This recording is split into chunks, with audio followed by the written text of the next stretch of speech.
আসসালামু আলাইকুম ওয়া রাহমাতুল্লাহি ওয়া বারাকাতুহু ইন্নাল হামদালিল্লাহ আসসালাতু ওয়াসসালামু আলা রাসূলিল্লাহ ওয়া আলা আলিহি ওয়া আসহাবিহি আজমাইন قال الله عز وجل في القرآن الحكيم أعوذ بالله من الشيطان الرجيم بسم الله الرحمن الرحيم وننزل من القرآن ما هو شفاء ورحمة للمؤمنين ولا يزيد الظالمين إلا خسارا صدق يا رب العالمين।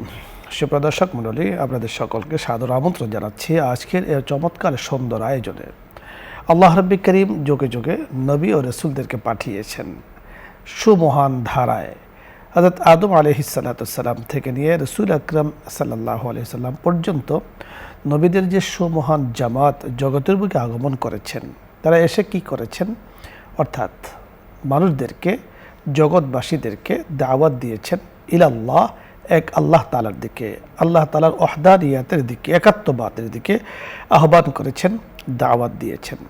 এবং নবীদেরকে আল্লাহ রাব্বুল কারীম দিয়েছেন এমন এমন মুআজিজা, পুরস্কার, সুবহানাল্লাহ, বিস্ময়কর অলৌকিক ঘটনা দিয়েছেন যা সাধারণত নবীদের থেকেই হয়, অন্য কারো থেকে তা হওয়া কখনো সম্ভব নয়। একবার হযরত আদম আলাইহিস সালাম থেকে নিয়ে রাসূল আকরাম সাল্লাল্লাহু আলাইহি ওয়াসাল্লাম পর্যন্ত আল্লাহ পাক নবীদেরকে যুগে যুগে মুআজিজা দিয়েছেন, বিস্ময়কর ঘটনা দিয়েছেন, অলৌকিক বিষয় দিয়েছেন যা অন্যদের পক্ষে কোনোভাবেই সম্ভব নয়। যেমন আল্লাহ পাক হযরত রাসূল আকরাম সাল্লাল্লাহু আলাইহি ওয়াসাল্লামকে ঊর্ধ্ব জগতে নিয়ে গিয়েছেন, দুনিয়ার জগৎ থেকে আকাশ ঊর্ধ্ব জগৎ। ফাকানা কাবা কাউসাইনি আও আদনা, আল্লাহ তাআলা একদম খুব কাছে নিয়ে গিয়েছেন, যে দুই ধনুক তার যত কাছে, নবীজি সাল্লাল্লাহু আলাইহি ওয়াসাল্লাম আল্লাহ তাআলার অত কাছে গিয়েছেন। সময় কতটুকু? লাইলুন, অর্থাৎ রাত্রির কিছু অংশে, সেটা পুরো রাত্রর কিছু অংশ বাদ দিয়ে হতে পারে, অথবা কিছু অংশ কয়েক মিনিটও হতে পারে, কয়েক সেকেন্ডও হতে পারে। সুবহানাল্লাহ, নবীজি সাল্লাল্লাহু আলাইহি সাল্লামকে আল্লাহ তাআলা এইভাবে নিয়ে গিয়েছেন দুনিয়ার জগৎ থেকে। এটা নবী সাল্লাল্লাহু আলাইহি সাল্লামের অন্যতম মুআজিজা। অনুরূপভাবে আল্লাহ পাক নবীজি সাল্লাল্লাহু আলাইহি সাল্লামকে পবিত্র কোরআনে হাকিম দিয়েছেন। রাসূল আকরাম সাল্লাল্লাহু আলাইহি সাল্লামের উপরে পবিত্র কোরআন নাজিল করেছেন। কখন নাজিল করেছেন? যখন আরবি সাহিত্যের একেবারে যৌবনকাল ছিল, আরবি সাহিত্যের প্রচার ছিল, প্রসার ছিল, আরবি সাহিত্যের উপরে প্রতিযোগিতা হতো, আরবি সাহিত্যের উপরে পুরস্কার হতো, বড় বড় আরবি সাহিত্যিকগণ তখন গত হয়েছে। কিন্তু আল্লাহ পাক কোরআনকে কোন ভাষা দিয়ে, কোন সাহিত্য দিয়ে, কোন মাধুর্যতা দিয়ে নাজিল করেছেন যে কখনো তারা কোরআনের বিকল্প কোনো কিছু তৈরি করতে পারে নাই। আল্লাহ রাব্বুল কারীম পবিত্র কোরআন হাকিমে বলে দিয়েছেন, ওয়াইন কুনতুম ফি রাইবিম মিম্মা নাযালনা আলা আবদিনা ফাতু বিসূরাতিম মিন মিসলিহি ওয়াদউ শুহাদাআকুম মিন দুনিল্লাহি ইন কুনতুম সাদিকিন। জগৎবাসীদেরকে উদ্দেশ্য করে বলেছেন, তখন তোমরা যদি কোরআনের কোনো ব্যাপারে সন্দেহ করো, তাহলে তোমরা এবং তোমাদের সাথে সঙ্গী যা আছে সকলে মিলে পবিত্র কোরআনের ছোট্টতম একটি সূরা, ছোট্টতম একটি আয়াত বানিয়ে তোমরা দেখাও, যদি তোমাদের পক্ষে সম্ভব হয়। পারেনি তারা। পরবর্তীতে তারা নিজেরাই ঘোষণা দিয়েছে এই কালাম কোনো মানব রচিত কালাম নয়। সুবহানাল্লাহ, এটা আল্লাহ পাকের পক্ষ থেকে নাজিলকৃত। আল্লাহ তাআলা বলে দিয়েছেন, ফাইল্লাম তাফআলু ওয়ালান তাফআলু, তোমরা কখনো কোরআনের বিকল্প তৈরি করতে পারবে না, কখনো কোরআনের মতো এই ধরনের ইবারত, অলংকার তোমরা সাজাতে পারবে না। আল্লাহ পাক কোরআনকে এত সুন্দরভাবে শব্দ দিয়ে, অর্থ দিয়ে আল্লাহ তাআলা কোরআনকে সাজিয়েছেন। পবিত্র কোরআনে হাকিমের আমরা সূরাতুদ দুহার মধ্যে যখন তাকিয়ে দেখি, তো আল্লাহ তাআলা সূরাতুদ দুহাতে নাজিল করেছেন, ওয়াদ-দুহা ওয়াল লাইলি ইযা সাজা মা ওয়াদ্দাআকা রাব্বুকা ওয়া মা ক্বালা ওয়ালাল আখিরাতু খায়রুল লাকা মিনাল উলা। দর্শক মণ্ডলী, আল্লাহ রাব্বুল কারীম পবিত্র কোরআনে হাকিমকে নবী আকরাম সাল্লাল্লাহু আলাইহি ওয়াসাল্লামের অন্যতম মুআজিজা স্থাপন করেছেন। এইভাবে শত শত হাজার হাজার মুআজিজা আল্লাহ পাক আমাদের নবীজি সাল্লাল্লাহু আলাইহি সাল্লামকে দিয়েছেন। হযরত ঈসা আলাইহিস সালামকে দিয়েছেন, হযরত মূসা আলাইহিস সালামকে দিয়েছেন হযরত ইব্রাহিম আলাইহিস সালামকে দিয়েছেন, হযরত আইয়ুব আলাইহিস সালামকে মুআজিজা দিয়েছেন হযরত ইব্রাহিম আলাইহিস সালামকে। এইভাবে হাজার হাজার মুআজিজা আল্লাহ পাক নবীদেরকে দান করেছেন। আমাদের জন্য কি শিক্ষা? এখান থেকে উম্মতের জন্য অনেক বড় শিক্ষা আছে। প্রথমত বড় শিক্ষার মধ্যে একটি হলো যে নবীদের প্রেরণ, নবীরা বরহক, নবী ও রসুল, তার উপরে বিশ্বাস স্থাপন করা। আমানতু বিল্লাহি ওয়া রাসূলিহি, আল্লাহ তাআলার উপরে আমি যেমন বিশ্বাস করছি, নবীজি সাল্লাল্লাহু আলাইহি সাল্লাম বা নবীরা যারা আগমন করেছেন তাদের উপরও আমি বিশ্বাস করছি। এই সম্পর্কে আরও বিস্তারিত আলোচনা করবেন বিশিষ্ট ইসলামী চিন্তাবিদ, মিডিয়া আলোচক শেখ মুফতি নিসার উদ্দিন নূরী, বিশিষ্ট ইসলামী চিন্তাবিদ। তিনি বড় এক মসজিদের খতিব, মোহাম্মদপুর, আদাবর, ঢাকা। সাথে আছি আমি বরাবর মতো আমজাদ হোসেন হেলালি। আসসালামু আলাইকুম। ওয়ালাইকুম আসসালাম ওয়া রাহমাতুল্লাহি ওয়া বারাকাতুহু। আলহামদুলিল্লাহ শেখ, আপনি ভালো আছেন? আলহামদুলিল্লাহ, অনেক কষ্ট করে এসেছেন আপনি। আপনার কাছে আমরা জানবো যে নবীদের মুআজিজা নিয়ে আলোচনা হয়েছে, উম্মতের কি শিক্ষা, আপনার কাছে আমরা খুব সংক্ষিপ্তভাবে শুনবো। আলহামদুলিল্লাহ, আল্লাহ সুবহানাহু ওয়া তাআলা নবীদেরকে মুআজিজা দিয়েছেন সমসাময়িক কাফেরদের এবং কি অন্য ধর্মাবলম্বীদের সমস্ত অপশক্তিকে স্তব্ধ করার জন্য। যেমন দিয়েছিলেন হজরতে মুসা কালিমুল্লাহকে মুআজিজা, তার হাতের লাঠি বড় সাপে পরিণত হতো। হজরতে ইব্রাহিম আলাইহিস সালাতু ওয়াস সালামকে দিয়েছিলেন কুলনা ইয়া নারু কুনি বারদা ওয়া সালামান আলা ইব্রাহিম, আগুন শীতল হয়ে যেত। এভাবে নবী সুলাইমান আলাইহিস সালাতু ওয়াস সালাম তিনি কাঠের উপরে তার বিশাল সিংহাসন নিয়ে আসমানে উঠতেন। এভাবে নবী করিম সাল্লাল্লাহু আলাইহি ওয়াসাল্লামের উপরে যখন কোরআন নাজিল হয়, রাসূলুল্লাহ সাল্লাল্লাহু আলাইহি ওয়াসাল্লামের জীবনভর যে মুআজিজাগুলো, এটা অত্যন্ত তাৎপর্যপূর্ণ। নবীজি মুহাম্মদুর রাসূলুল্লাহ সাল্লাল্লাহু আলাইহি ওয়াসাল্লামের কাছে একদিন একজন মা তার সন্তানকে নিয়ে এসেছেন। বাইহাকি শরীফের মধ্যে এসেছে, মা তার যুবক বয়সী সন্তানকে নিয়ে আসলো আর বলল, জি ইয়া রাসূলুল্লাহ, আমার ছেলেটা এত বয়স হয়েছে, সে এখনও কথা বলতে পারছে না। বাইহাকি শরীফের হাদিসের মধ্যে নবীজি মুহাম্মদুর রাসূলুল্লাহ সাল্লাল্লাহু আলাইহি ওয়াসাল্লাম ছেলেটিকে জিজ্ঞাসা করলেন, আমি কে? তখন ছেলেটি বলল স্পষ্ট ভাষায়, আপনি আল্লাহর সত্য নবী। সুবহানাল্লাহ, সুবহানাল্লাহ। এভাবে করে নবী করিম সাল্লাল্লাহু আলাইহি ওয়াসাল্লামের উপরে কোরআন নাজিল হচ্ছে। ইকরা বিসমি রাব্বিকাল্লাযী খালাক, খালাকাল ইনসানা মিন আলাক, ইকরা ওয়া রাব্বুকাল আকরামুল্লাযী আল্লামা বিল কলম, কোরআন নাজিল হচ্ছে। তো অন্য ধর্মাবলম্বীদের প্রশ্ন ছিল যে কোরআনটা মুহাম্মদ তৈরি করছে, মুহাম্মদ এটা বানাচ্ছে।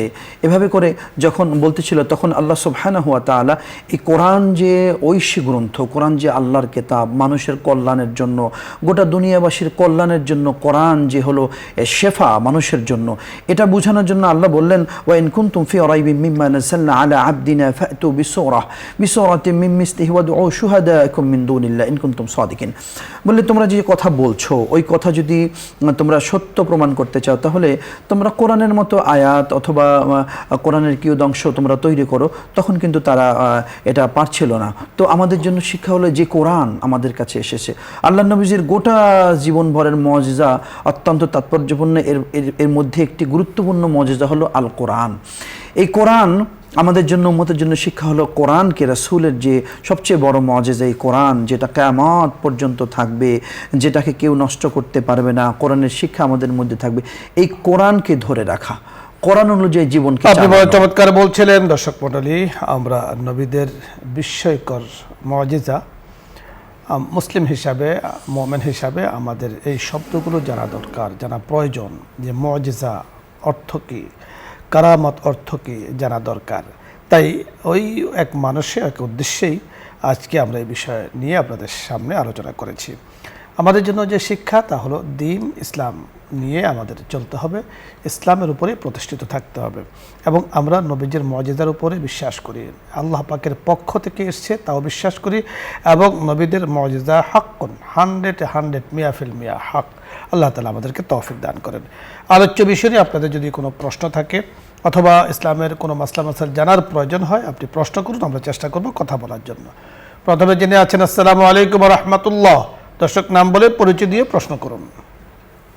জি হুজুর, আসসালামু আলাইকুম হুজুর। মাসুম, কুমিল্লা ধর্মপুর থেকে। জি বলুন। শুনতে পাচ্ছেন হুজুর? শুনতে পাচ্ছি, আপনি প্রশ্ন করুন। প্রশ্নটি পবিত্র কোরআন থেকে আমার জানার বিষয় সূরা শুআরা আয়াত 63, অধ্যায় 26, সূরা শুআরা আয়াত 63। মুসা নবী সাগরকে দুই ভাগ করেছিলেন। এটা কি আমার প্রশ্ন, এটা কি আমার জানার বিষয়, এটা কি মুজিজা ছিল কিনা? আসসালামু আলাইকুম। ওয়ালাইকুম আসসালাম।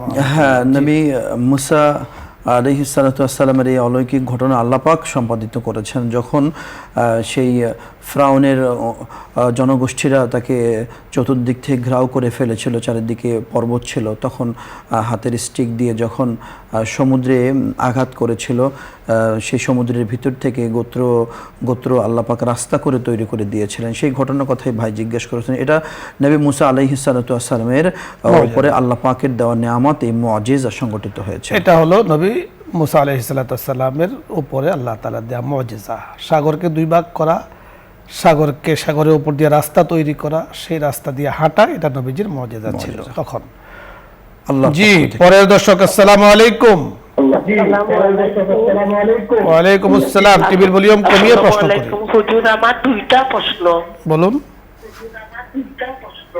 হুজুর, মাগরিবর নামাজ পড়ে তো কিছু দোয়া জিকির আজকার আছে, অগুন ফরিয়া হাজত রেখাত ফরিয়া সালাতুল তাসবিহ নামাজ ফরিয়া এশার নামাজের লগে মাগরিবর মোনাজাতটা করা কোনো অসুবিধা নেই। এরপরে হইছে হুজুর যে হাসর 3 আয়াত, শেষর 3 আয়াত এবং মুলক সূরা ফরিয়া এশার নামাজ ফরিয়া পড়া যাইবনি? জি, যাবে, কোনো সমস্যা নেই, ধন্যবাদ, আমরা বুঝতে পেরেছি। পরের দর্শক, আসসালামু আলাইকুম ওয়া রাহমাতুল্লাহ। ওয়ালাইকুম সালাম ওয়া রাহমাতুল্লাহি ওয়া বারাকাতুহু। হুজুর, আমি সুনামগঞ্জ ধরমপাড়া থেকে ইমন বলছিলাম। জি, বলুন। হুজুর, হুজুর পাক সাল্লাল্লাহু আলাইহি ওয়াসাল্লাম 2 দাতে আপনার মেরাজে গেলেন, মক্কা থেকে আল আকসা মসজিদে আসলেন, এখানে 2 রাকাত নামাজ পড়লেন সমস্ত আম্বিয়া কেরামদের নিয়ে। প্রশ্ন হলো যে এই নামাজের মাধ্যমে আমাদের উম্মতদের জন্য শিক্ষণীয় বিষয় কি? আর 2 নম্বর প্রশ্ন হচ্ছে হুজুর, যে সমস্ত নবী রাসূলরাই এই দুনিয়াতে থাকতে আল্লাহ রাব্বুল আলামিন কিছু না কিছু চেয়ে নিয়েছেন, কিন্তু একমাত্র আমাদের দিনের নবী হুজুর পাক সাল্লাল্লাহু আলাইহি ওয়াসাল্লাম কিছু চান নাই, এটা ওই আখিরাতের জন্য রাখছেন। এই কথাটা কি হাদিস দ্বারা সাব্যস্ত? জি জি জি জি, ধন্যবাদ, আমরা বুঝতে পেরেছি। আপনি শুনতে থাকুন, আমরা কথা বলবো। পরের দর্শক, আসসালামু আলাইকুম।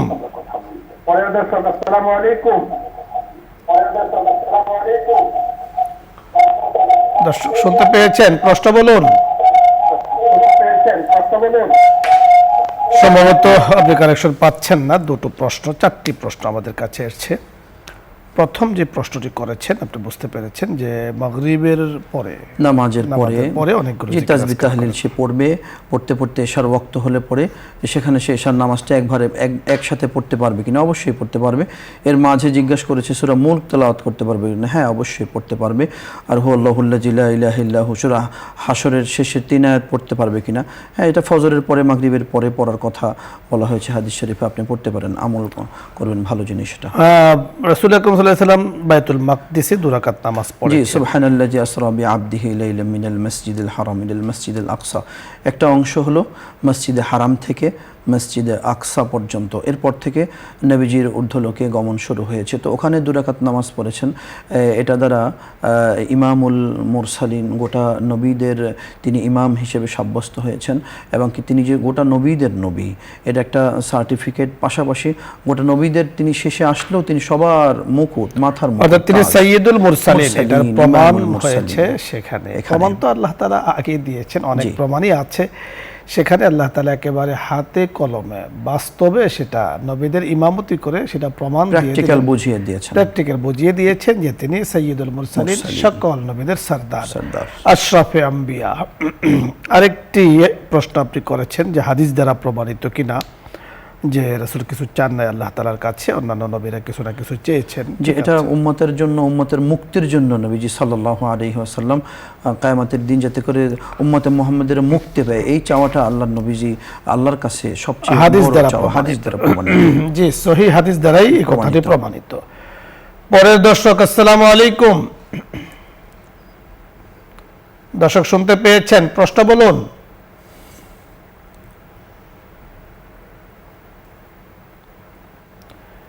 সম্ভবত আপনি কারেকশন পাচ্ছেন না। এর পরের দর্শক, আসসালামু আলাইকুম ওয়া রাহমাতুল্লাহ। জি, পরের দর্শক, আসসালামু আলাইকুম। ওয়ালাইকুম আসসালাম। জি, আপনি প্রশ্ন বলুন। ওই যে আমার 2-3টা প্রশ্ন আছে। ওই তায়াম্মুমের পর কি কলেমা শাহাদাত পড়তে হবে? আর আমার হাতে একটু ব্যান্ডেজ করা থাকে, ওই যে আমার হাত ফুলে তো, ওইটা মোজা পড়তে হয় সবসময়। মানে হয়তো ওযু করি, তারপর আবার যখন ওযু যায় তখন কি তায়াম্মুম করলে হবে? আর ঘুমানোর সময় কি তায়াম্মুম করে ঘুমানো যাবে? যাবে। আর একটা প্রশ্ন হলো, জমজমের পানির সাথে পানি মিশিয়ে খেলে কি একই রকম সব? জি, সুন্দর সুন্দর প্রশ্ন করেছেন। আরেকটা বলি, জি, অনেকগুলো প্রশ্ন আপনি করেন। শুক্রবার জুমার নামাজের পর জি, মহিলারা কখন আমল করবে? যেমন কিছু আমল আছে জুমার নামাজের পর করতে হয়, আমি তো যখন জোহরের নামাজ পড়ি তারপর করি। জি, ধন্যবাদ। আপনি অনেকগুলো প্রশ্ন করেছেন, এক এক করে আমরা কথা আমলে বলছি। অনেকগুলো প্রশ্ন করেছেন।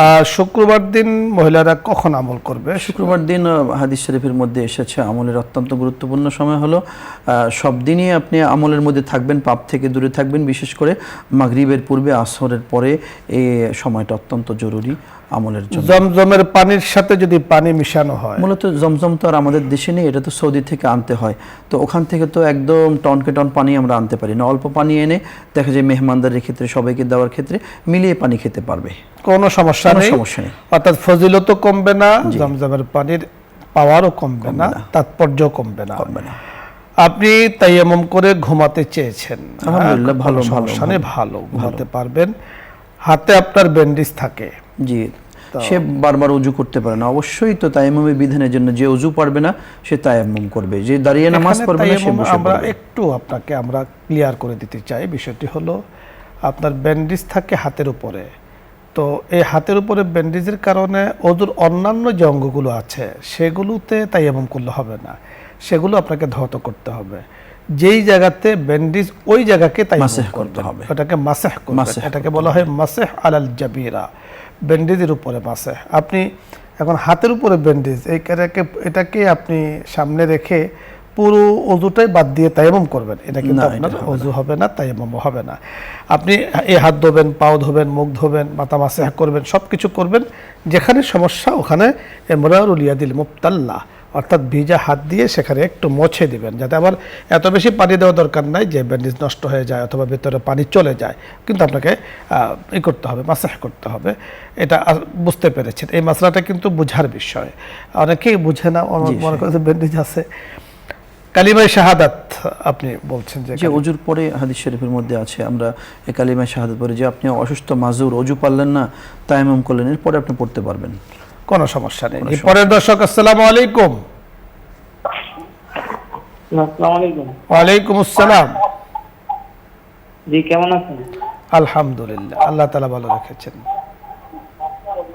জি, আমার একটা প্রশ্ন আছে। বলুন। যে আমাদের এই চট্টগ্রামে অনেক জায়গায় দেখি যে আপনাদের অনেকে দুটো জীবন হাত বেঁধে নামাজ পড়ে, আবার বলে যে দেখো এই হাদিস আছে, এটা কি সঠিক? কি বলে বুঝিনি আমরা বুঝতে পারি, আরেকবার বলুন। মানে আমাদের চট্টগ্রামে অনেক এলাকাতে আপনার দুটো জীবন হাত বেঁধে নামাজ পড়ে, আহলে হাদিস বলে। বুঝতে পেরেছি, আমরা ধন্যবাদ, আমরা বুঝতে পেরেছি। বুকের উপরে হাত, জি, আসলে কি হাত বাঁধার বিষয়টা, বুকের উপরে হাত বেঁধে নামাজ পড়লে প্রথম হলো নামাজ হবে না যেমন বলা যাবে না, নামাজ হবে। আপনি হাত বাঁধার হাদিস, বহু রকমের হাদিস আছে, একদম বিভিন্ন রকমের হাদিস আছে। তো আমরা যারা হানাফি মাযহাব অনুসরণ করে তারা আমরা এভাবে নাভির উপরে নিচে হাত বাঁধি। এছাড়া বুকের উপরে যারা হাত বাঁধে তাদের নামাজও হবে। দেখুন, হাত বাঁধার বিধানটা আমাদের বুঝতে হবে যে নামাজের ভেতরে হাত বাঁধা এটা কি ফরজ না ওয়াজিব? ফরজের মধ্যে আমরা দেখেছি যে হাত বাঁধাটা ফরজও নয়, ওয়াজিবও না, এটা সুন্নাহর অন্তর্ভুক্ত। তাহলে যখন এই মাসলাটি আমরা বুঝতে পেরেছি, তাহলে আমাদের মধ্যে আর কোনো আলোচনা, পর্যালোচনা, বাকবিতণ্ড হবে না। যে নামাজের সুন্নাহ একটি বিষয় নিয়ে আমরা বলে দিচ্ছি যে যারা নাভির উপরে হাত বাঁধে তারা বলে নামাজ হবে না, যারা বুকের উপরে হাত বাঁধে নামাজ হবে না। এটা না, আসলে মাযহাবগত কিছু বেশ আলোচনা আছে। তো মূলত আহনাফ যারা আছেন ওনারা নাভির উপরে হাত বাঁধাকে প্রাধান্য দিয়েছেন এবং তার উপরে আমল করছেন, অনেকগুলো হাদিস মধ্যে আছে। এবং যারা মাযহাবের ভিন্নতার কারণে বুকের উপরে হাত বাঁধে, এই হাত বাঁধার দ্বারা নামাজ কিন্তু হয়ে যাবে, নামাজের কোনো সমস্যা হবে না। তবে আলোচনা, পর্যালোচনা হলো অন্য বিষয়, সেটা আমরা এখন আলোচনা করতে চাচ্ছি না, লম্বা বিষয়, এত সময় আমাদের হাতে নেই। বিষয়টি হলো উম্মতের মাঝে যথাসম্ভব ইখতিলাফ সৃষ্টি না করা, মতানৈক্য সৃষ্টি না করা, মানুষের মাঝে যথাসম্ভব ঐক্য, সমৃদ্ধি, সমবেদনা, পারস্পরিক সম্পর্ক স্থাপন করা, এটা ইসলামের শিক্ষা। আল্লাহ রাব্বুল কারীম আমাদেরকে তৌফিক দান করেন। মুহতারাম, ধন্যবাদ আপনাকে। দর্শক মণ্ডলী, আপনাদের সকলকে আজকে সুন্দর আয়োজনে আপনারা আমাদের সাথে শরীক হয়েছেন, অংশগ্রহণ করেছেন। আল্লাহ রাব্বুল কারীম আপনাদেরকে আমাদেরকে তৌফিক দিয়েছেন, শুকরিয়া আদায় করছি আল্লাহ তাআলার। ইয়া রাব্বি লাকাল হামদ কামা ইয়ানবাগি লিজালালি ওয়াজহিক ওয়া আযীম সুলতানিক। যে মাসআলাগুলো আলোচনা হয়েছে আল্লাহ পাক আমাদেরকে বুঝার, আমল করার তৌফিক দান করুন। এখন আল্লাহ তাআলার কাছে আমরা দোয়া করব, আল্লাহ তাআলা আমাদের সকলের দোয়াকে কবুল করেন। দরুদ ইস্তিগফার পাঠ করি। আল্লাহুম্মা সাল্লি আলা মুহাম্মাদ ওয়া আলা আলি মুহাম্মাদ কামা সাল্লাইতা আলা ইব্রাহিম ওয়া আলা আলি ইব্রাহিম ইন্নাকা হামিদুম মাজিদ। আল্লাহুম্মা বারিক আলা মুহাম্মাদিন ওয়া আলা আলি মুহাম্মাদ কামা বারাকতা আলা ইব্রাহিম ওয়া আলা আলি ইব্রাহিম ইন্নাকা হামিদুম মাজিদ। أستغفر الله ربي من كل ذنب وأتوب إليه. الحمد لله رب العالمين، والصلاة والسلام على سيد الأنبياء والمرسلين وعلى آله وأصحابه أجمعين. آمين. ربنا ظلمنا أنفسنا وإن لم تغفر لنا وترحمنا لنكونن من الخاسرين. آمين. يا رب لك الحمد كما ينبغي لجلال وجهك وعظيم سلطانك. اللهم إنا نسألك الهدى والتقى والعفاف والغنى. يا الله يا كريم يا رحيم. مولاي كريم يا الله, আমরা গুনাহগার বান্দারা আপনার শাহী দরবারে হাত তুলেছি। ওগো করিম, ওগো রহিম, মেহেরবানি করে আমাদের জিন্দেগির গুনাহগুলো আপনি মাফ করে দেন। আমাদের মুরব্বীদের জীবনের গুনাহগুলো মাফ করে দেন। ইয়া আল্লাহ, যারা আমরা যুক্ত হয়েছি, একসাথে হাত তুলেছি, মাওলাই করিম, বসুন্ধরা পরিবারের চেয়ারম্যান মহোদয়, আমাদের চেয়ারম্যান মহোদয়, ইয়া আল্লাহ, পরিবারের সদস্য যারা আছেন, ইসলাম আমরা পরিবারের সদস্য যারা আছেন, উম্মতে মুসলিমার পরিবার সদস্য যারা আছেন, মুমিন মুসলিমিনদের পরিবার সদস্য যারা আছেন, ওগো আল্লাহ, মেহেরবানি করে তাদের সকলের জন্য ইয়া আল্লাহ ক্ষমার ফয়সালা করে দেন, উন্নতি অগ্রগতির ফয়সালা করে দেন, পেরেশানি মুক্ত জীবনের ফয়সালা করে দেন, গুনাহ মুক্ত জীবনের ফয়সালা করে দেন, ইলমে আমলে আপনি বরকত দান করেন, রিজিকে বরকত দান করেন, দেশের খায়র ও কল্যাণের ফয়সালা করে দেন, দিন দিন উন্নতি অগ্রগতি সমৃদ্ধি দান করেন। ইয়া আল্লাহ, খেদমত যারা করছেন, দেশের জন্য সেবা করছেন, আন্তরিকভাবে মেহনত করছেন, সকলের মেহনত গুলোকে আপনি কবুল ও মঞ্জুর করে নেন। ইয়া আল্লাহ, আরো বেশি করে খেদমত করার তৌফিক দান করেন। আপনার হাবিব উসিলা মেহেরবানি করে আমাদের দোয়াকে কবুল ও মঞ্জুর করে নেন। আমিন আমিন বিহরমতি সাইয়্যিদুল মুরসালিন। আলহামদুলিল্লাহি রাব্বিল আলামিন।